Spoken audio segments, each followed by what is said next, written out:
بسم اللہ الرحمن الرحیم۔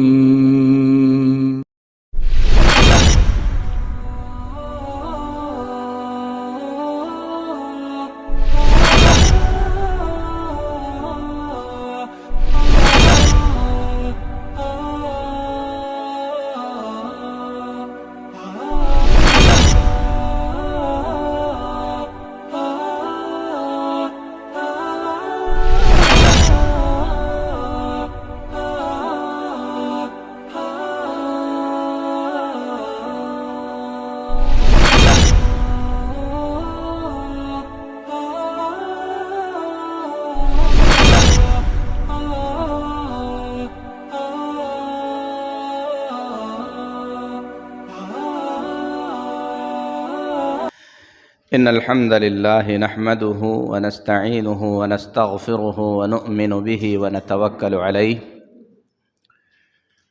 ونعوذ بالله من شرور أنفسنا وسيئات أعمالنا من يهده الله فلا مضل له ومن يضلل فلا هادي له وأشهد أن لا إله إلا الله وحده لا شريك له وأشهد أن محمدًا عبده ورسوله أرسله بالحق بشيرا ونذيرا أما بعد فإن أحسن الحديث كتاب الله وخير الهدي هدي محمد صلى الله عليه وسلم وشر الأمور محدثاتها وكل محدثة بدعة وكل بدعة ضلالة وكل ضلالة في النار يا أيها الذين آمنوا اتقوا الله حق تقاته ولا تموتن إلا وأنتم مسلمون يا أيها الناس اتقوا ربكم الذي خلقكم من نفس واحدة وخلق منها زوجها وبث منهما رجالا كثيرا ونساء واتقوا الله الذي تساءلون به والأرحام إن الله كان عليكم رقيبا يا أيها الذين آمنوا اتقوا الله وقولوا قولا سديدا يصلح لكم أعمالكم ويغفر لكم ذنوبكم ومن يطع الله ورسوله فقد فاز فوزا عظيما أما بعد۔ محترم اسلامی بھائیو، اللہ کا شکر ہے، اللہ کا احسان ہے، اللہ تعالیٰ نے ہم تمام کو دین کی صحیح سمجھ حاصل کرنے کے لیے مسجد میں جمع کیا، اور اللہ سے دعا ہے کہ اللہ ہمیں نفع بخش علم عطا کرے۔ جو کچھ ہم سیکھیں اللہ اس سے دنیا میں بھی ہمیں فائدہ پہنچائے، آخرت میں اللہ تعالی ہماری کامیابی کا ذریعہ بنائے ہمارے علم کو۔ آپ تمام کو جیسا کہ بتایا گیا، یہ مبارک دورہ علمیہ جو ہے ایک بہت بڑے عالم، وقت کے امام عبدالعزیز بن عبداللہ بن باز رحمۃ اللہ علیہ کی کتاب کا درس ہے، اور کتاب کا نام کیا ہے؟ الدروس المہمہ لعامۃ الامہ۔ کتاب کا صحیح نام کیا ہے؟ الدروس المہمہ لعامۃ الامہ۔ اس کا مطلب کیا ہے؟ یہ جو کتاب کا ٹائٹل ہے الدروس المہمہ لعامۃ الامہ، اس کا مطلب ہے عام مسلمانوں کے لیے ضروری سبق، سیکھنے کی ضروری چیزیں، عام مسلمانوں کے لیے سیکھنے کی ضروری چیزیں۔ ہم سب ایک حدیث سنتے ہیں، اللہ کے رسول صلی اللہ علیہ وسلم نے فرمایا طلب العلم فریضۃ علی کل مسلم، ہر مسلمان کے لیے علم حاصل کرنا ضروری ہے، فرض ہے۔ اور فرض کا مطلب کیا ہے؟ فرض کا مطلب ہے اللہ کا ایسا حکم جسے ہم کسی بھی حال میں نہیں چھوڑ سکتے، اگر ہم چھوڑیں گے تو کیا ہوں گے؟ گنہگار ہو جائیں گے. کریں گے تو ثواب ملے گا، اللہ خوش ہوگا، اجر ملے گا. لیکن نہیں کریں گے تو گنہگار ہوں گے. جو نفل ہے اس کو کرنے سے کیا ہوگا؟ ثواب ملے گا. نہیں کریں گے تو گناہ نہیں ہوگا. فرض کو چھوڑنا گناہ ہے، کرنا ثواب ہے. سمجھ رہے ہیں؟ فرض کیا ہے؟ جس کے کرنے میں ثواب ہے اور چھوڑنے میں گناہ ہے. تو علم حاصل کرنا کیا ہے؟ فرض ہے. اور علم حاصل نہ کرنا کیا ہے؟ گناہ ہے. تو ہر مسلمان پر جتنا علم حاصل کرنا فرض ہے وہ علم اس کتاب میں بیان کیا گیا ہے. ہر مسلمان کے لیے ضروری اسباق ہیں جو امام عبدالعزیز بن عبداللہ بن باز اس کتاب میں بیان فرمائے ہیں. کوئی بھی مسلمان کیوں نہ ہو اس کے لیے ضروری ہے توحید سیکھنا، اسلام کیا ہے وہ سیکھنا، نماز سیکھنا، روزہ سیکھنا ضروری ہے. اللہ نے اگر طاقت دی ہے حج کے مسائل جاننا ضروری ہے. اگر طاقت نہیں ہے تو حج کے مسائل جاننا ضروری نہیں ہے. تو کتاب کا نام کیا ہوا؟ الدروس المہمہ لعامۃ الامہ. عام پبلک کے لیے، مسلمانوں کے عام لوگوں کے لیے جس علم کا جاننا انتہائی ضروری ہے ان اسباق کو اس کتاب میں بیان کیا گیا ہے. سمجھ میں آ گیا کتاب کا مطلب؟ سب کو سمجھ میں آ گیا بھائی؟ کسی کو نہیں سمجھ میں آیا تو بولیں. ہم لوگ سبق کی طرح پڑھیں گے. یہ جو ہے خطاب نہیں ہے، یہ تقریر نہیں ہے، سبق ہے. تو اس کتاب کے اندر کل کتنے سبق ہیں؟ کون بتا سکتے؟ ٹوٹل اس کتاب میں کتنے سبق ہیں؟ سب اب دیکھ رہے ہیں. اس کتاب کے اندر ٹوٹل 18 سبق ہیں. کتنے ہیں؟ 18. یہ 18 سبق ہیں. اس میں سے مجھے جو پڑھانا ہے الدرس الثانی، دوسرا سبق. دوسرا سبق مجھے پڑھانا ہے. پہلے سبق میں کیا ہے؟ سورۃ الفاتحہ. سورۃ الفاتحہ کے علاوہ آخری پارے کی جو ضروری صورتیں ہیں ان صورتوں کو اچھے سے پڑھنا سیکھیں، اس کا ترجمہ سیکھیں، اس کے معنی اور مطلب سیکھیں.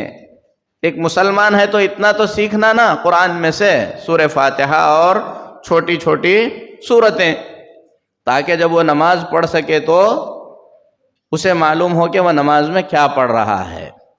اس کے بعد دوسرا سبق ہے الدرس الثانی ارکان الاسلام. امام عبدالعزیز بن عبداللہ بن باز فرماتے ہیں الدرس الثانی ارکان الاسلام. دوسرا سبق اسلام کے ارکان کے بارے میں. یہ دوسرا سبق ہے. لیکن ایک بہت بڑے عالم گزرے ہیں، شیخ عبد الکریم. کون بولیں گے پورا نام؟ سعودی کے عالم ہیں شیخ عبد الکریم الخضیر. عبد الکریم الخضیر بہت اچھے عالم ہیں، جو ہمارے سلفی علماء ہیں ان کی بہت ساری کتابوں کی وہ شرح کیے ہیں، اس کو کھول کھول کے بیان کیے ہیں. جیسے اب ہم الدروس المہمہ کی شرح کر رہے ہیں، ویسے ہی شیخ عبد الکریم الخضیر جو ہے اس کتاب کی شرح کیے ہیں، الدروس المہمہ کی، عربی زبان میں ہے.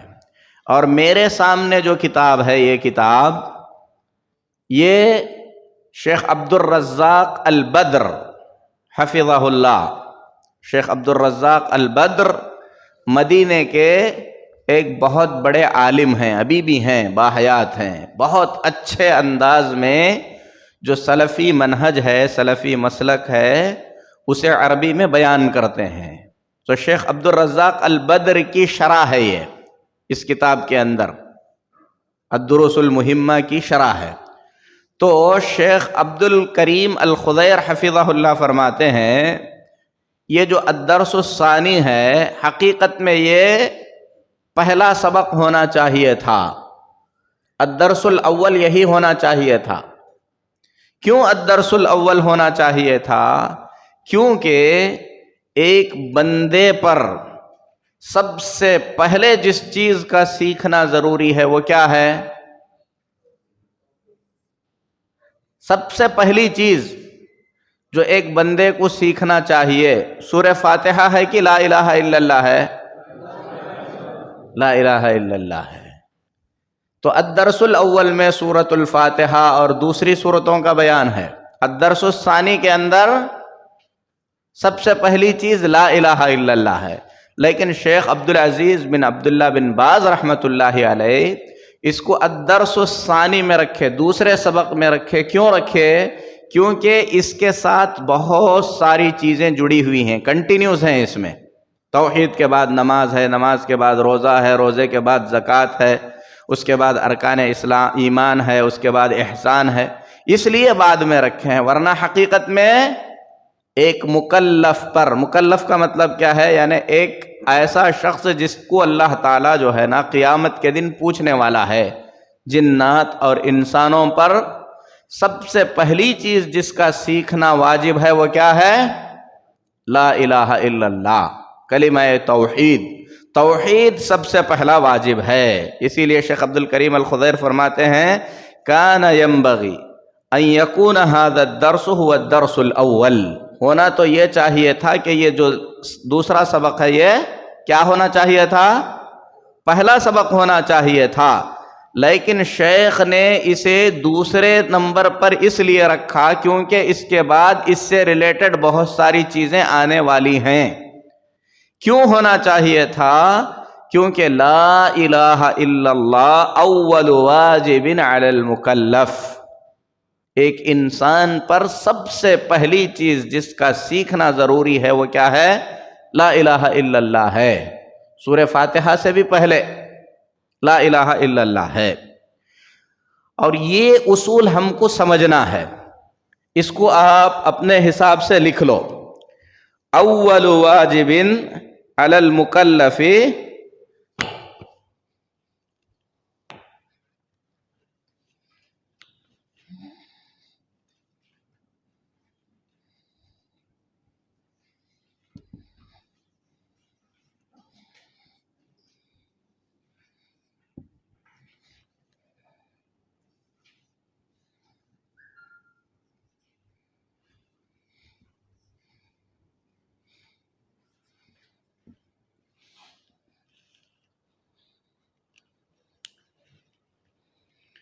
اس کو اچھے سے سمجھو آپ لوگ۔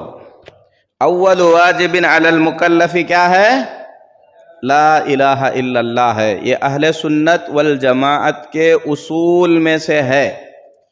جو شخص اسے جتنا اچھے سے سمجھے گا وہ شخص گمراہی سے اتنا ہی بچے گا۔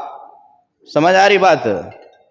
بہت سارے مبتدعہ کیا کہتے ہیں، جو بدعتی ہیں، وہ کہتے ہیں کہ جو بندہ ہے اس کے اوپر لا الہ الا اللہ اول نہیں ہے، اس کے اوپر ضروری ہے کہ پہلے کیا کرے، وہ کائنات میں دیکھے، زمین آسمان دیکھے، غور و فکر کرے، پھر سوچے کہ اس کو کوئی بنایا ہوگا، پھر سوچے کہ اس کو اللہ نے بنایا ہے، پھر اس کے بعد وہ لا الہ الا اللہ پڑھے۔ یہ گمراہی ہے۔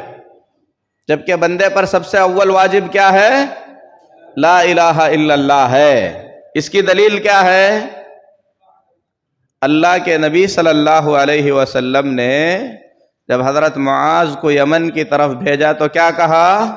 اِنَّكَ تَأْتِي قَوْمًا مِّنْ أَهْلِ كِتَابٍ فَلْيَكُنْ أَوَّلَ مَا تَدْعُوهُمْ إِلَيْهِ شَهَادَةُ أَن لَا إِلَهَ إِلَّا اللَّهُ۔ تم یمن کی طرف جا رہے ہو، جب جاؤ گے تو سب سے پہلے ان کو کیا سکھانا؟ لا الہ الا اللہ سکھانا۔ اللہ کے نبی نے کیا کہاں سے شروع کرنے کا حکم دیا؟ لا الہ الا اللہ سے۔ یہی اصل دعوت ہے۔ اور اللہ کے نبی جناب محمد الرسول اللہ صلی اللہ علیہ وسلم جب دعوت و تبلیغ کا کام شروع کیے، مکہ کے اندر کیا کیا برائیاں تھیں؟ شراب پیتے تھے نہیں پیتے تھے؟ مکہ کے لوگ شراب پیتے تھے نہیں پیتے تھے؟ پیتے تھے۔ زنا، قتل، لوٹ مار، ساری چیزیں تھیں، لیکن اللہ کے نبی صلی اللہ علیہ وسلم نے شروعات کس سے کی؟ لا الہ الا اللہ سے۔ سمجھ میں آئی بات؟ جو شخص لا الہ الا اللہ کو صحیح طور پر سمجھ کر اسلام میں آئے گا، اس کی جان بھی لے لیں گے تو وہ اسلام سے نہیں جائے گا۔ لیکن اگر کسی شخص کو دوسرے کسی دروازے سے ہم اسلام میں لائیں گے، ہو سکتا ہے وہ اسلام چھوڑ کر چلا جائے گا۔ جیسے کسی کو بتا دیے کہ بھائی اسلام کے اندر پردہ ہے، اسلام میں شراب حرام ہے، اسلام میں چوری حرام ہے، اس لیے تم مسلمان بن جاؤ۔ اگر وہ بن گیا، پھر کسی نے آ کے اس کو بتلایا کہ یہ اچھے کام دوسرے جگہ بھی ہیں، کیا کرے گا آدمی؟ ادھر سے ادھر جانے کا چانس ہے، جا سکتا ہے۔ لیکن جو شخص لا الہ الا اللہ سمجھ کر آئے گا، یہ چیز دوسرے جگہ نہیں ہے، اور یہی سب سے بڑی سچائی ہے۔ اسی لیے بندے پر سب سے پہلی چیز جس کا سیکھنا واجب ہے، کیا ہے وہ؟ لا الہ الا اللہ۔ یہ اصول یاد رکھو لو، اول واجب علی المکلف لا الہ الا اللہ، اول واجب علی المکلف لا الہ الا اللہ۔ اس کا علم حاصل کرنا، اس کی تفصیل آئے گی۔ یہ سب سے پہلا واجب ہے۔ اس کو آپ اپنی تیلگو زبان میں جیسے لکھ سکتے لکھو، لیکن یہ آپ کے دماغ میں بیٹھنا چاہیے۔ اور آپ دعوت کا کام شروع کریں گے، لا الہ الا اللہ کی تبلیغ سے شروع کریں گے۔ آپ دین سیکھیں گے، لا الہ الا اللہ کو سیکھنے سے شروع کریں گے۔ اس کی بہت تفصیل ہے، اسے سیکھنے کی ضرورت ہے، سب سے پہلی چیز ہے یہ۔ اور اس میں کچھ لوگ کیا بولتے ہیں؟ اول واجب علی المکلف، بعض لوگ کہتے ہیں مبتدعہ، دنیا کے اندر دیکھنا ہے، غور و فکر کرنا ہے۔ یہ گمراہی ہے، یہ حقیقت نہیں ہے۔ ٹھیک ہے، سمجھ میں آ گئی بات؟ دوسری چیز ہے، شیخ عبدالعزیز بن عبداللہ بن باز رحمہ اللہ فرماتے ہیں، ارکان الاسلام۔ الدرس الثانی کیا ہے؟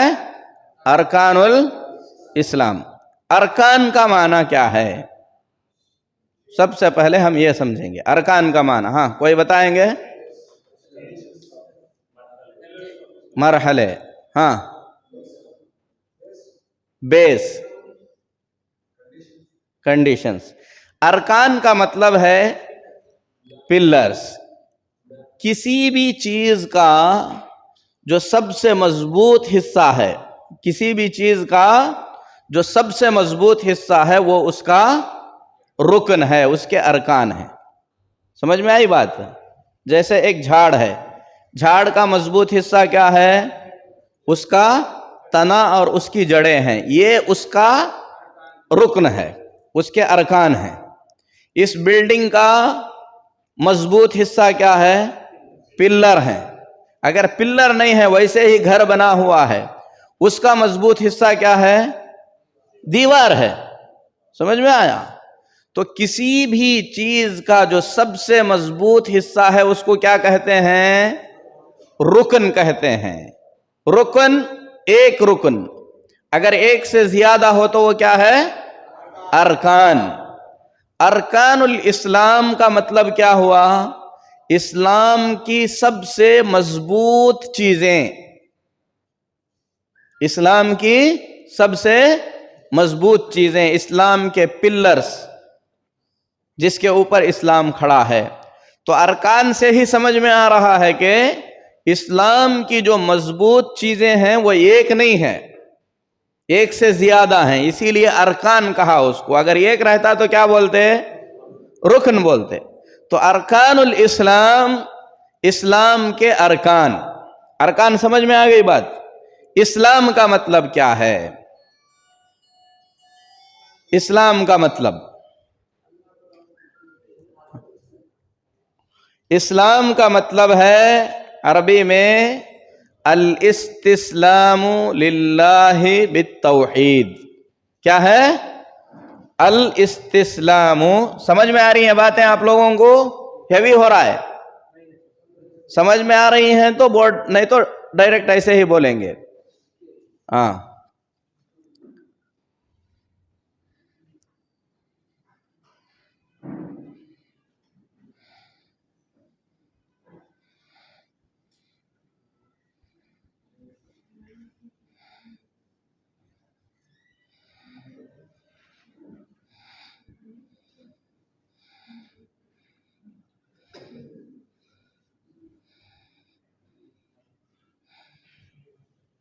یہ پہلی چیز ہے الاستسلام للہ بالتوحید. کیا مطلب ہے اس کا؟ اس کا مطلب ہے ایک اللہ کی تابعداری قبول کرنا. تابعداری کا مطلب کیا ہے؟ یعنی اس کے اشارے پر چلنا، اس کے حکم پر چلنا. میں آپ کا تابعدار ہوں گا مطلب کیا؟ یعنی آپ جیسے کہیں گے میں ویسا کرنے والا ہوں، آپ جیسا کریں گے ویسا میں کروں گا. تو الاستسلام للہ بالتوحید، ایک اللہ کی تابعداری قبول کرنا. اگر ایک اللہ کی تابعداری قبول کرنے سے کوئی انکار کرے گا تو اس کو کیا کہتے ہیں؟ ایک تو ایک اللہ کی تابعداری قبول کرنے والے کو کہیں گے ہم کیا؟ مسلم. ٹھیک ہے؟ اس کے اپوزٹ میں کیا ہے؟ دو چیزیں آتی ہیں. ایک اللہ کی تابعداری کا انکار کرنے والا، جیسے کس نے کیا؟ ابلیس نے کیا. ابلیس کو اللہ نے کہا کہ آدم کو سجدہ کرو، اللہ کا حکم تھا. اگر مسلم ہوتا تو کیا کرتا؟ اللہ کے حکم کے مطابق سجدہ کرتا. لیکن اس نے سجدہ کرنے سے کیا کیا؟ انکار کیا. تو قرآن میں اللہ نے کہا ابا واستکبرا. اس کو بولتے ہیں عربی میں مستکبر. کیا بولیں گے اس کو؟ مستکبر. گھمنڈ سے اللہ کے حکم کو نہ ماننے والا مستکبر ہے. مشرک ہو بھی سکتا، مشرک نہیں بھی ہو سکتا. تو جتنے بھی اپنے آپ کو سیکولر کہتے ہیں وہ سب کے سب اگر بت کی عبادت نہیں بھی کرتے ہیں تو کیا ہیں؟ وہ مستکبر ہیں، کیونکہ وہ اللہ کا حکم نہیں مانتے ہیں. سمجھ میں آئی بات؟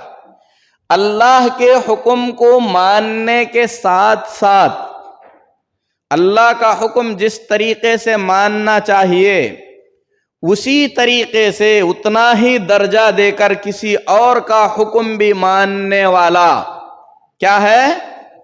مشرک ہے. کیا ہے؟ مشرک. سمجھ میں آیا؟ اس کے اپوزٹ میں دوسرا کون آئے گا؟ مشرک. سمجھ میں آ رہی باتیں؟ ہاں. تو اسلام کیا ہے؟ ایک اللہ کی تابعداری قبول کرنا. اور جو اسلام کو مانتا ہے وہ کیا ہے؟ مسلم ہے. جو اللہ کے حکم کو ماننے سے انکار کرتا ہے وہ کیا ہے؟ مستکبر ہے. جو اللہ کے حکم کے ساتھ ساتھ دوسروں کے حکم کو بھی اللہ کے حکم کی طرح مانتا ہے وہ کیا ہے؟ مشرک ہے. ٹھیک ہے؟ اور ہم کون ہیں؟ مسلم ہیں. کس کا حکم مانتے ہیں؟ اللہ کا حکم مانتے ہیں. اللہ کے رسول کا؟ اللہ کے رسول کا مانتے نہیں مانتے؟ تو پھر ہم مشرک کیوں نہیں ہوئے؟ ہاں یہ بات ہے. کیونکہ ہم رسول صلی اللہ علیہ وسلم کا حکم مانتے ہیں، اس لیے کہ اللہ کا حکم ہے کہ رسول کا ہر حکم مانو. سمجھ میں آئے گی نہیں بات؟ اسی لیے اب ہم موسیٰ علیہ السلام کا حکم مانتے کیا؟ عیسیٰ علیہ السلام کا مانتے کیا؟ کیوں نہیں مانتے؟ کیونکہ اللہ تبارک و تعالی نے محمد صلی اللہ علیہ وسلم کو بھیجنے کے بعد موسیٰ علیہ السلام کا، عیسیٰ علیہ السلام کا، دوسرے پیغمبروں کا حکم ماننے سے روکا ہے، اور ہم پر ضروری یہ کر دیا ہے کہ ہم صرف کس کا حکم مانیں؟ محمد صلی اللہ علیہ وسلم کا حکم مانیں۔ اللہ نے کہا اطیعوا اللہ و اطیعوا الرسول، اللہ کی اطاعت کرو اور اللہ کے رسول کی اطاعت کرو۔ تو رسول کی اطاعت بھی حقیقت میں کس کی اطاعت ہے؟ اللہ کی اطاعت ہے۔ تو اطاعت اور فرما برداری صرف کس کی ہے؟ اللہ کی ہے، اور اس کے علاوہ جس کی بھی اطاعت اور فرما برداری ہے وہ اللہ کی اطاعت کے انڈر ہے، اس کے ماتحت ہے۔ ہم اپنے ماں باپ کا حکم مانتے ہیں، کیوں مانتے ہیں؟ کیونکہ اللہ کا حکم ہے۔ لیکن اگر ہمارے ماں باپ ہم کو کچھ حرام کرنے کا حکم دیں گے تو ہم نہیں مانتے، کیونکہ وہ اللہ کے حکم کے خلاف ہے۔ ہم اپنے استاد کا حکم مانتے ہیں، کیوں؟ کیونکہ اللہ کا حکم ہے۔ اگر ہمارے استاد کچھ حرام کرنے کو کہیں، شریعت کے خلاف کرنے کو کہیں تو ہم کریں گے کیا؟ نہیں کریں گے۔ کیوں نہیں کریں گے؟ کیونکہ وہ اللہ کے حکم کے خلاف ہے۔ تو مسلم کون ہے؟ صرف ایک اللہ کا حکم ماننے والا، اور جس کا حکم بھی اللہ کے حکم کے ماتحت ہے وہ پورے حکم ہم اللہ کے حکم کے تحت مانیں گے۔ تو مسلم کون ہے؟ اسلام کیا ہے؟ ایک اللہ کی تابعداری قبول کرنا۔ سمجھ میں آئی یہ بات؟ یہ مٹا دوں ابھی؟ اچھی بات ہے۔ یہ پہلا پوائنٹ ہے اسلام کے بارے میں۔ پوری تعریف نہیں ہوئی اسلام کی، یہ پہلی چیز ہے۔ دوسری چیز اس میں ہے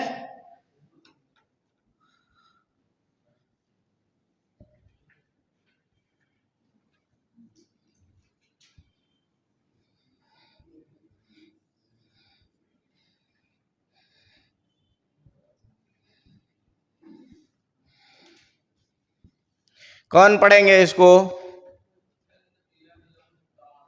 الانقیاد لہ بالطاعہ، الانقیاد لہ بالطاعہ۔ سب سے پہلی بات بتلائے ایک اللہ کی تابعداری کرنا۔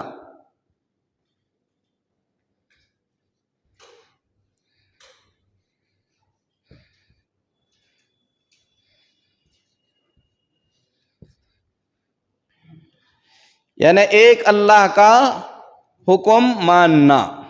حکم مان لیے نماز فرض ہے، مان لیے نماز فرض ہے، پڑھنا چاہیے، لیکن نہیں پڑھ رہے ہیں۔ پولیس کورٹ کا جو ہے ہمارے پاس سمنس آیا، ہاں دیکھ لیے، بولے کورٹ کا ہے، لیکن ہم نہیں جا رہے ہیں، تو ایسی صورت میں ہم نے اللہ کا پورا حکم نہیں مانا۔ اس کو بولتے انقیاد۔ انقیاد کا مطلب ہے اپنے آپ کو سلنڈر کر دینا اس کی اطاعت کے ساتھ، اللہ کی اطاعت کے ساتھ خود کو اللہ کے حکم پر لگا دینا۔ حکم ماننے کے ساتھ کیا کرنا ہے؟ خوشی خوشی کے ساتھ اس حکم کو پورا کرنا۔ اللہ نے حکم دیا نماز پڑھو، ہم نے مان لیا کہ یہ اللہ کا حکم ہے، پورا کرنا چاہیے۔ اس کے بعد اطاعت کرتے ہوئے اس کے مطابق زندگی گزارنا۔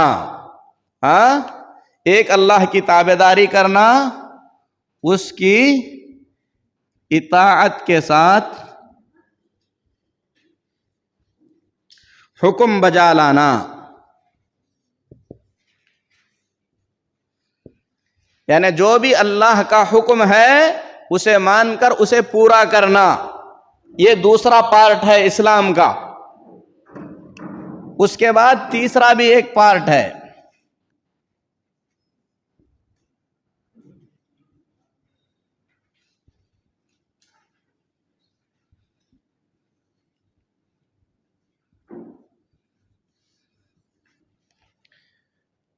کیا ہے یہ؟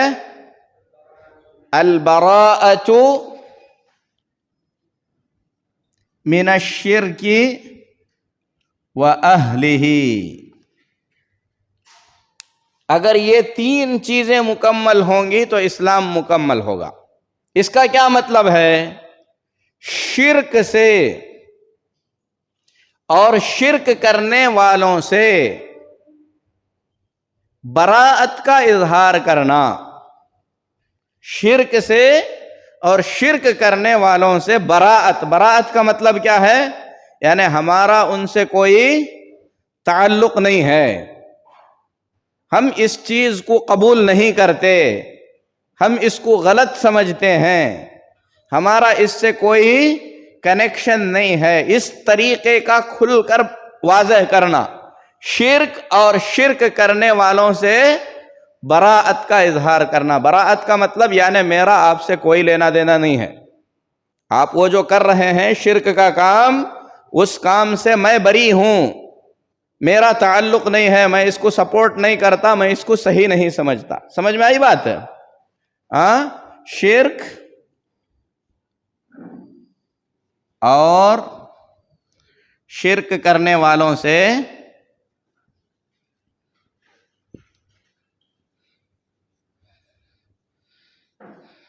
براءت کا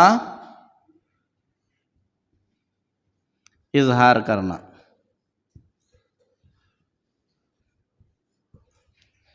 ٹھیک ہے؟ تو اسلام کا مطلب کیا ہوا؟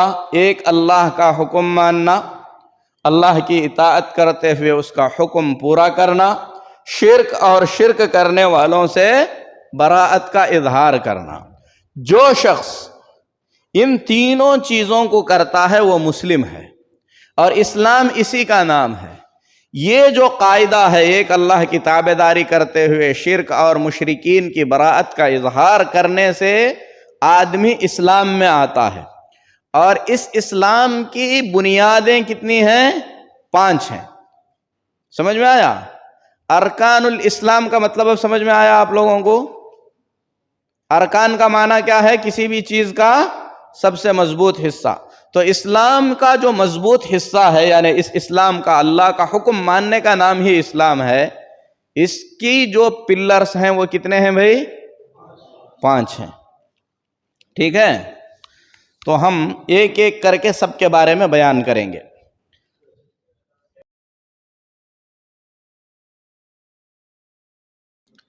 بسم اللہ الرحمن الرحیم. الحمدللہ رب العالمین والصلاة والسلام علی رسولہ الکریم. اما بعد. ఇన్షాల్లా తబారక్ వతఆలా ఇప్పటి వరకు గురువు గారు ఏ విషయాలైతే తెలియజేశారో 10-15 నిమిషాల్లో దీనికి సంబంధించి తెలుగులో నేను అనువాదం చేయడానికి ప్రయత్నిస్తాను ఇన్షాల్లా. మొదటి మాట ఏమిటంటే, ఈ పుస్తకం యొక్క పేరు మీరు చూశారు, తెలుగులో కూడా దాని అనువాదం మీరు చూశారు. ముస్లిం సమాజానికి అతి ముఖ్యమైన పాఠాలు. ఈ పుస్తకంలో ఏ పాఠాలు అయితే ఒక ముస్లిం తప్పనిసరిగా నేర్చుకోవాలో, ఎందుకంటే ప్రవక్త ముహమ్మద్ సల్లల్లాహు అలైహి వసల్లం హదీస్లో ఇలా తెలియజేశారు, తలబుల్ ఇల్మి ఫరీదతున్ అలా కుల్లి ముస్లిమిన్. జ్ఞానం నేర్చుకోవడం ప్రతి ముస్లింపై విధి. విధి అంటే ఏమిటి? ఫరజ్ అంటే ఏమిటి? ఏ పనులు అయితే ఎట్టి పరిస్థితుల్లోనూ చేయాల్సినవియో, ఏ పని అయితే ఎట్టి పరిస్థితుల్లో మనం చేయాల్సినదే, మనం ఈ పని చేయవచ్చు చేయకూడదు అని దానికి ఫరజ్ అని అన్నారు. ఎట్టి పరిస్థితుల్లోనూ తప్పనిసరిగా ఏ పనులు అయితే మనం చేయాలో వాటిని ఫరజ్ అని అంటారు. అయితే జ్ఞానం అనేది చాలా ఉంది. ప్రవక్త సల్లల్లాహు అలైహి వసల్లం ఏమన్నారు? జ్ఞానం నేర్చుకోవడం ప్రతి ముస్లింపై విధి అన్నారు. ఇప్పుడు మొత్తం జ్ఞానం, ఎంత జ్ఞానం అయితే ఉందో ఆ జ్ఞానం అందరు ముస్లింలు నేర్చుకోలేరు. అందుకని కొన్ని పాఠాలు ఉన్నాయి, కొన్ని విషయాలు ఉన్నాయి, కొన్ని మాటలు ఉన్నాయి, అవి ప్రతి ముస్లిం నేర్చుకోవాలి. అందుకనే ఈ పుస్తకానికి ఏమి పేరిచ్చారు? అతి ముఖ్యమైన పాఠాలు. ఏ పాఠాల వల్ల అయితే ఒక ముస్లిం నిజమైన ముస్లిం అవ్వగలుగుతాడో, ఒక ముస్లిం సరైన ఇస్లాంపై అమలు చేయగలుగుతాడో ఆ విషయాలు ఈ పుస్తకంలో ఇమాం ఇబ్న్ బాజ్ రహ్మతుల్లాహి అలైహి దాని ప్రస్తావన తీసుకువచ్చారు. అయితే దాంట్లో మొదటి పాఠం ఏముందండి? కొన్ని చిన్న సూరాలు మనం నేర్చుకోవాలి అని ఈ విషయాలు మొదటి పాఠంలో ఉన్నాయి. రెండో పాఠం ఏమిటి? ఇక్కడ ఇస్లాం యొక్క స్తంభాలు. అయితే దీన్ని సంబంధించి గురువుగారు అబ్దుల్ కరీం అల్ ఖుదైర్ ఈయన ఒక మాటను ఇక్కడ రాశారు. అవ్వలు వాజిబిన్ అలల్ ముకల్లఫి లా ఇలాహ ఇల్లల్లా అని. అంటే ఆయన ఏం చెప్పదలుచుకుంటున్నారంటే మొదటి పాఠం అసలు ఇస్లాం స్తంభాల గురించి ఇక్కడ ఉండాలి. మొదటి పాఠం ఏముండాలి? ఇస్లాం స్తంభాల గురించి ఉండాలి. ఎందుకంటే సూరతుల్ ఫాతిహా నేర్చుకునే ముందు మనపై ఏది విధి అవుతుంది? లా ఇలాహ ఇల్లల్లా నేర్చుకోవడం. ఒక వ్యక్తికి లా ఇలాహ ఇల్లల్లా ఏంటో తెలీదు, ఇస్లాం ఏంటో తెలీదు, ఆ వ్యక్తి సూరతుల్ ఫాతిహా నేర్చుకుంటున్నాడు, నమాజ్ విధానం నేర్చుకుంటున్నాడు, ఉపవాసం విధానం, అన్ని విషయాలు నేర్చుకుంటున్నాడు. కానీ ఆ వ్యక్తి దగ్గర లా ఇలాహ ఇల్లల్లా లేదు. ఏమైనా ప్రయోజనం ఆ వ్యక్తికి కలుగుతుందా? కలగదు. అందుకని ముందుగా ఆ వ్యక్తి ఏమి నేర్చుకోవాలి? ఏ వ్యక్తి అయినా సరే ముందుగా లా ఇలాహ ఇల్లల్లా నేర్చుకోవాలి. అందుకని మొదటి పాఠం దీనికి పెట్టాల్సింది. కానీ ఇక్కడ మొదటి పాఠం ఇది పెట్టకుండా సూరాల గురించి ఎందుకు పెట్టారంటే దానికి సంబంధించి ఒక మాట చెప్తున్నారు. ఇప్పుడు గనక ఈ విషయాలు మొదలు పెట్టేస్తే ఇస్లాంని సంబంధించి ఏ విషయాలు అయితే ఉన్నాయో దాని తర్వాత లా ఇలాహ ఇల్లల్లాహ్ యొక్క అర్థం, ఇస్లాం యొక్క స్తంభాలు, ఈ అన్ని విషయాలు చాలా వివరణంగా వెళ్తూ ఉంటాయి. అందుకని ఇది చిన్నగా ఉంది కాబట్టి ముందుగా ఈ విషయాల్ని పెట్టారు. కానీ ఇప్పుడు దీంట్లో సూరాలని మొదటి పాఠంగా పెట్టారు కాబట్టి ఇది ముందుగా మనం తెలుసుకోవాల్సింది అని ఎవరు అనుకోకూడదు. ఇది మొదటి పాఠంగా ఉంది కాబట్టి ఇదే ముందుగా మనం తెలుసుకోవాలి అని ఎవరు అనుకోకూడదు. ముందుగా తెలుసుకోవాల్సింది ప్రతి ఒక్క వ్యక్తిపై విధి ఏది? అది లా ఇలాహ ఇల్లల్లాహ్. అది దాని యొక్క అర్థం. అక్కడ ఏదైతే రాశారో దాని అర్థం ఏమిటి? ఒక వ్యక్తిపై ముందుగా తెలుసుకోవాల్సిన విషయం ఏమిటి? లా ఇలాహ ఇల్లల్లాహ్. దాని తర్వాత మనం దానికి సంబంధించి ఇంకా విషయాలు తెలుసుకోవాలి. సోదరులారా, ఇక్కడ లా ఇలాహ ఇల్లల్లాహ్ మనం ముందుగా తెలుసుకోవాలి అని అంటున్నారు. కానీ కొంతమంది ఎవరైతే అల్లాహ్ తబారక్ వ తఆలా మరియు ప్రవక్త సల్లల్లాహు అలైహి వసల్లం చూపిన దారి నుంచి ముబ్తదిఈన్ అయిపోయారో, బిదత్కి పాల్పడిపోయారో, ఎవరైతే బిదత్ దారుల్లో వెళ్ళిపోయారో వాళ్ళు ఒక మాట చెప్తున్నారు. ఏమని చెప్తున్నారు? మనం లా ఇలాహ ఇల్లల్లాహ్ నేర్చుకునే ముందు మనం ఏమి చేయాలి? అల్లాహ్ తబారక్ వ తఆలా యొక్క సూచనలు ఏవైతే ఉన్నాయో ఆ సూచనల్లో మనం చూడాలి. ఆ సూచనల గురించి మనం చూసిన తర్వాత దేవుడు ఎవరో తెలుసుకోవాలి. లా ఇలాహ ఇల్లల్లాహ్ చదివి తెలుసుకోకుండా మనం ఏమి చేయాలి? దేవుడి సూచనలు ఏవైతే ఈ ప్రపంచంలో ఉన్నాయో, ఈ విశ్వంలో ఏ సూచనలు అయితే ఉన్నాయో ఆ సూచనల్ని మనం చూడాలి. చూసిన తర్వాత దానితో మనం ఏం చేయాలి? అల్లాహ్ తబారక్ వ తఆలాను తెలుసుకోవాలి అని కొంతమంది అంటున్నారు. కానీ ఈ మాట ఏదైతే ఉందో ఇది ఖురాన్ మరియు హదీస్కి వ్యతిరేకమైన మాట. ఎందుకంటే అల్లాహ్ తబారక్ వ తఆలా మనందరికీ ఆ పని కూడా చేయాలని చెప్పారు. మీరు చూడండి, మీరు గమనించండి అల్లాహ్ తబారక్ వ తఆలా ఏ విషయాల్ని సృష్టించాడు. అల్లాహ్ సృష్టిలో మీరు గమనించండి. అల్లాహ్ తబారక్ వ తఆలా ఈ ఆజ్ఞ కూడా ఇచ్చారు. కానీ ముందుగా ఏ ఆజ్ఞ మనందరికి ఇచ్చాడు అల్లాహ్ తబారక్ వ తఆలా? లా ఇలాహ ఇల్లల్లాహ్ నేర్చుకోవడం. దీనికి దలీల్ ఏమిటి? ఎందుకు మనం ముందుగా లా ఇలాహ ఇల్లల్లాహ్ నేర్చుకోవాలంటే ప్రవక్త ముహమ్మద్ సల్లల్లాహు అలైహి వసల్లం హజరతే ముఆద్ రలియల్లాహు అన్హుని దావత్ పని మీద యమన్కి పంపించారు. యమన్కి పంపించేటప్పుడు ప్రవక్త సల్లల్లాహు అలైహి వసల్లం హజరతే ముఆద్ రలియల్లాహు అన్హుకి ఆజ్ఞ ఇచ్చారు. ఏమని ఆజ్ఞ ఇచ్చారు? అవ్వలు మా తద్ఉహుం ఇలై లా ఇలాహ ఇల్లల్లాహ్. నువ్వు అక్కడ వెళ్తున్నావు, వెళ్ళిన తర్వాత చాలా విషయాలు వాళ్ళకి నేర్పుతావు నువ్వు. కానీ ఆ అన్ని విషయాల్లో ముఖ్యమైనది మరియు మొట్టమొదటిది ఏమిటి? లా ఇలాహ ఇల్లల్లాహ్ నువ్వు నేర్పు. నువ్వు వారికి లా ఇలాహ ఇల్లల్లాహ్ నేర్పు. దాని తర్వాత వారికి నమాజు మరియు ఉపవాసం అన్ని విషయాలు తర్వాత నేర్పించాలి. మొదటిగా నువ్వు ఏమి నేర్పించాలి? వాళ్ళ దగ్గర వెళ్ళిన తర్వాత, అక్కడ వెళ్ళిన తర్వాత నువ్వు అల్లాహ్ సూచనలు గమనించు, అల్లాహ్ సూచనల్ని చూడు. అల్లాహ్ తబారక్ వ తఆలా చాలా సూచనలు మనకి చూపిస్తున్నాడు. ఈ విషయాలు కాదు చెప్పేవి. మనం చెప్పాల్సింది మొదటి మాట ఏమిటి? లా ఇలాహ ఇల్లల్లాహ్.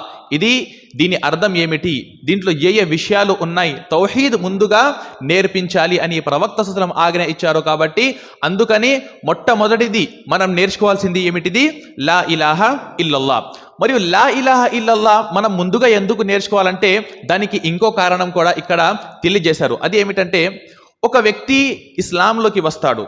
చాలామంది ఇస్లాం స్వీకరిస్తున్నారు. చాలామంది ఇస్లాంలో ఉన్న వేరే వేరే విషయాల్ని చూసి ఇస్లాంలోకి వస్తున్నారు. అయితే ఎవరైతే ఇస్లాంలో ఉన్న కొన్ని విషయాల్ని చూసి ఇస్లాంలో ఈ ఆజ్ఞలు ఉన్నాయి, ఇస్లాం ఇంత మంచిది అని ఆ ఆజ్ఞలు చూసి ఒకవేళ ఎవరైనా వ్యక్తి ఇస్లాంలోకి వస్తే ఏ టైంలో అయినా, ఏ పరిస్థితిలో అయినా సరే ఆ వ్యక్తి మళ్ళా ఇస్లాం వదిలి వేరే మతంలో వెళ్ళే ఛాన్సెస్ ఉన్నాయి. ఒక వ్యక్తి ఇస్లాంలో ఉన్న కొన్ని మంచితనాలు చూశాడు, తల్లిదండ్రులతో మంచిగా ఉండాలి, అలాగే పేదవాళ్లకు అన్నం తినిపించాలి, ఇలాంటి చాలా విషయాలు ఇస్లాంలో ఉన్నాయి. అలాగే వేరే మతాల్లో కూడా ఉన్నాయి. అయితే ఈ విషయాలు చూసి ఒక వ్యక్తి ఇస్లాంలో వచ్చేశాడు. వచ్చిన తర్వాత వేరే మతం వాడు వచ్చి ఏం చెప్తాడు, దీనికన్నా మంచి విషయాలు మా మతంలో ఉన్నాయి అంటే ఆ వ్యక్తి ఎప్పుడైనా సరే ఏమైపోవచ్చు, ఇస్లాం వదిలేసి వేరే మతంలోకి వెళ్ళిపోవచ్చు. కానీ ఎవరైతే లా ఇలాహ ఇల్లల్లాని అర్థం చేసుకొని ఇస్లాంలోకి వస్తారో వాళ్ళు ఎట్టి పరిస్థితుల్లోనూ కూడా ఇస్లాంని వదలరు. అందుకని మనం ముందుగా దేని వైపుకు ఆహ్వానించాలి, ఇస్లాంలో అది ఉంది, ఇస్లాంలో ఇది ఉంది, ఇస్లాంలో ఆ మంచితనం ఉంది, ఇస్లాంలో ఈ ఆజ్ఞలు ఉన్నాయి, అవి అన్ని తర్వాత చెప్పాలి. ముందుగా వాళ్ళకి లా ఇలాహ ఇల్లల్లా నేర్పించాలి. ఎందుకంటే ఈ లా ఇలాహ ఇల్లల్లా సరిగ్గా వాళ్ళకి అర్థం అయిపోతే, మంచిగా ఇది అర్థం చేసుకుంటే ఎలాంటి పరిస్థితులు వచ్చినా సరే ఆ వ్యక్తి ఇస్లాంని వదిలి ఎక్కడికి కూడా వెళ్ళిపోడు. అందుకని మనం ముందుగా ఏమి చేయాలి, లా ఇలాహ ఇల్లల్లా నేర్చుకోవాలి మరియు లా ఇలాహ ఇల్లల్లా వైపుకే మనం ఆహ్వానించాలి. మొదటి దావత్ మనది ఏమిటి, లా ఇలాహ ఇల్లల్లా. మరియు అలాగే మనం ప్రవక్త సల్లల్లాహు అలైహి వసల్లంకి చూసినా సరే, ప్రవక్త సల్లల్లాహు యొక్క జీవిత చరిత్రని చదివినా సరే మనకి కూడా ఇదే విషయం తెలుస్తుంది. ప్రవక్త సల్లల్లాహు అలైహి వసల్లం వచ్చిన తర్వాత చాలా విషయాల గురించి ప్రవక్త సల్లల్లాహు ఆజ్ఞలు ఇచ్చారు. మంచి పనులు చేయమని ఆజ్ఞలు ఇచ్చారు, అలాగే చెడు పనులు వదిలేమని కూడా ఆజ్ఞలు ఇచ్చారు. అయితే అరబ్ దేశంలో ప్రవక్త సల్లల్లాహు అలైహి వసల్లం వచ్చినప్పుడు వారి మధ్య చాలా చెడు అలవాట్లు ఉండేవి. కానీ మొదటిగా ప్రవక్త సల్లల్లాహు అలైహి వసల్లం దేన్ని సంబంధించి వారికి దావత్ ఇచ్చారు, షిర్క్ని సంబంధించి దావత్ ఇచ్చారు. మీరు షిర్క్ వదిలేయండి, షిర్క్ వదిలి తౌహీద్ వైపుకు రండి, లా ఇలాహ ఇల్లల్లాహ్ వైపుకు రండి. మీరు మందు వదిలేయండి, మీరు వ్యభిచారం వదిలేయండి, మీలో ఉన్న చెడు అలవాట్లు మీరు వదిలేయండి అని ప్రవక్త అసలు ముందుగా చెప్పలేదు. ఎందుకంటే ఆ విషయాల గురించి వెళ్తే ఆ వ్యక్తి ఎప్పుడైనా సరే ఆ వ్యక్తి ఇస్లాంలో వస్తాడని కూడా కంపల్సరీ కాదు. ఎందుకంటే ఆ వ్యక్తి మామూలుగా ఆ విషయాల్ని వదులుతున్నాడు. కానీ ఎప్పుడైతే లా ఇలాహ ఇల్లల్లాని అర్థం చేసుకుంటాడో ఆ వ్యక్తి ఏమైపోతాడు, పూర్తిగా ముస్లిం అయిపోతాడు. ఒక వ్యక్తి లా ఇలాహ ఇల్లల్లాహని నమ్మిన తర్వాత, ఒక్కసారి లా ఇలాహ ఇల్లల్లాని నమ్మితే దాని తర్వాత ఆటోమేటిక్గా ఆ అన్ని విషయాలు కూడా వదిలేస్తాడు. అందుకని మనం ఏమి చేయాలి, మెయిన్ ఏదైతే మూల స్తంభాలు ఏవైతే ఉన్నాయో, మెయిన్ విషయాలు ఏవైతే ఉన్నాయో ఆ విషయాలపై మనం ఏమి చేయాలి, ఆ విషయాల వైపుకు మనం ఆహ్వానించాలి, దానిపై మనం కృషి చేయాలి. అది ఏమిటి, లా ఇలాహ ఇల్లల్లా. సోదరులారా, దీని తర్వాత అంటే ఇక్కడ మొదటి మాట ఏమి తెలియజేశారంటే ఈ లా ఇలాహ ఇల్లల్లాను ముందుగా ఎందుకు పెట్టాలి అని దానికి సంబంధించి కొన్ని కారణాలు ఇక్కడ తెలియజేశారు. దాని తర్వాత అసలైన పాఠం వైపుకు మనం వస్తున్నాము. ఇస్లాం స్తంభాలు, దీని యొక్క అర్థం ఏమిటి, ఇస్లాం స్తంభాలు. ముందుగా స్తంభాలు అంటే దేనికంటారు, ఏదైనా వస్తువు ఉంది, ఏదైనా ఒక వస్తువు ఉంది, ఆ వస్తువులో అతి బలమైనది ఏదైతే ఉంటుందో దానికి స్తంభం అని అంటారు. ఏదైనా వస్తువు ఉంది, ఆ వస్తువులో అతి బలమైనది ఏదైతే ఉంటుందో దానికి స్తంభం అని అంటారు. దేనికైతే పిల్లర్ అని అంటాము. అంటే ఇస్లాంలో చాలా విషయాలు ఉన్నాయి. ఇస్లాం అంటే 5 విషయాలేనా? ఇస్లాం స్తంభాలు మనందరికీ తెలుసు. ఇస్లాం స్తంభాలు ఎన్ని అంటే మనం చెప్తాం 5 అని. అవి ఏమిటి అంటే అది కూడా అల్హమ్దులిల్లాహ్ మనం చెప్తాము. కానీ ఇస్లాంలో ఈ 5 విషయాలు మాత్రమే ఉన్నాయా, లేక ఇంకా చాలా విషయాలు కూడా ఉన్నాయా? ఇస్లాంలో చాలా విషయాలు ఉన్నాయి. ఖురాన్లో ఉన్న విషయాలు అన్నీ ఇస్లాంని సంబంధించిన విషయాలే. కానీ ఈ 5 విషయాలను మాత్రమే ఇస్లాం స్తంభాలు ఎందుకని అన్నారు? ఎందుకంటే ఇస్లాంలో అతి బలమైన విషయాలు ఇవి. ఈ విషయాలు మనం తప్పనిసరిగా తెలుసుకోవాలి. దీనికి ఏమంటారు, రుకున్ అని అరబీలో అంటారు. అలాగే మనం తెలుగులో దానికి అనువాదం చేస్తే స్తంభాలు అని వస్తుంది. దాని తర్వాత ఇస్లాం, అర్కానుల్ ఇస్లాం, ఇస్లాం స్తంభాలు. స్తంభం అంటే అతి బలమైనది. ఇస్లాం యొక్క స్తంభాలు అంటే ఇస్లాంలో అతి బలమైన విషయాలు. ఇస్లాం అంటే ఏమిటి? ఇస్లాం అంటే దాన్ని సంబంధించి ఇక్కడ 3 పాయింట్లు రాశారు. ఒకవేళ ఎవరికైనా అరబీ వస్తే, రాయడం వస్తే రాసుకోండి. ఎందుకంటే ఈ విషయాలు గనక ఇలాగే మనం గుర్తుపెట్టుకుంటే మనకు చాలా ప్రయోజనం జరుగుతుంది, చాలా ప్రయోజనం ఉంటుంది ఇన్షాల్లాహ్ తబారక వ తఆలా. ఆ విషయాలు రాసి దానికి గుర్తు చేసుకోండి, బైహార్ట్ చేసుకోండి ఇన్షాల్లాహ్ తబారక వ తఆలా. అయితే దాని అర్థం ఏమిటి? మొదటిది ఏమిటంటే అల్ ఇస్లాము లిల్లాహి బిత్తౌహీద్, అల్ ఇస్తిస్లాము లిల్లాహి బిత్తౌహీద్. అల్లాహ్ తబారక వ తఆలా కోసం, అల్లాహ్ తబారక వ తఆలా ముందు తౌహీద్తో పాటు అల్లాహ్ తబారక వ తఆలా యొక్క మాటలను స్వీకరించాలి. ముందుగా మనం ఏమి చేయాలి, ఏదైతే తౌహీద్లో ఉన్న విషయాలు ఉన్నాయో, తౌహీద్లో ఏ విషయాలు అయితే ఉన్నాయో ఆ విషయాల్ని ముందుగా మనం స్వీకరించాలి. మనం దానికోసం లొంగిపోవాలి.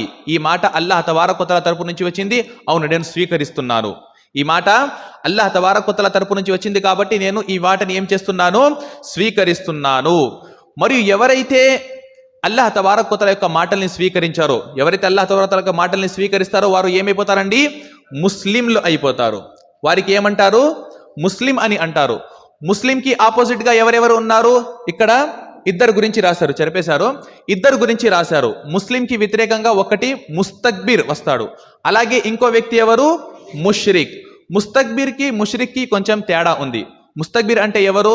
ఎవరైతే తిరస్కరిస్తారో, అల్లాహ్ తబారక్ వ తఆలా యొక్క మాటలను తిరస్కరిస్తారో ఆ వ్యక్తికి ముస్తక్బిర్ అని అంటారు.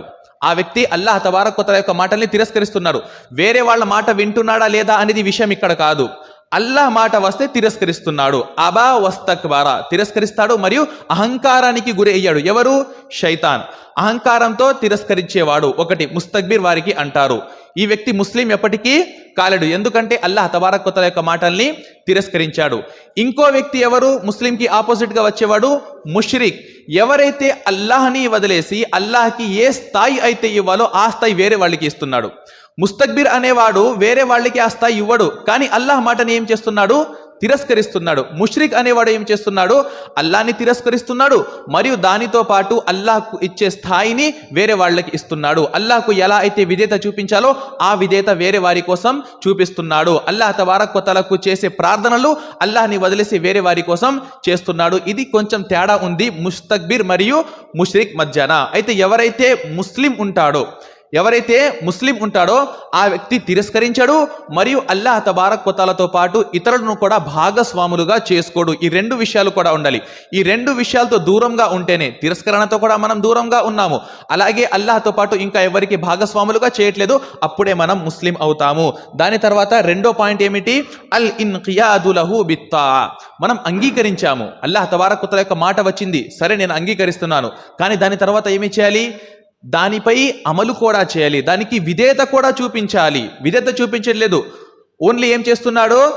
అల్లాహ్ తబారక్ వ తఆలా మాటని నేను నమ్ముతున్నాను. కాదు సోదరులారా, ఒక వ్యక్తి ఇస్లాంలోకి పూర్తిగా రావాలంటే ముందుగా అల్లాహ్ తబారక్ వ తఆలా యొక్క తౌహీద్ని, అల్లాహ్ మాటని నమ్మాలి.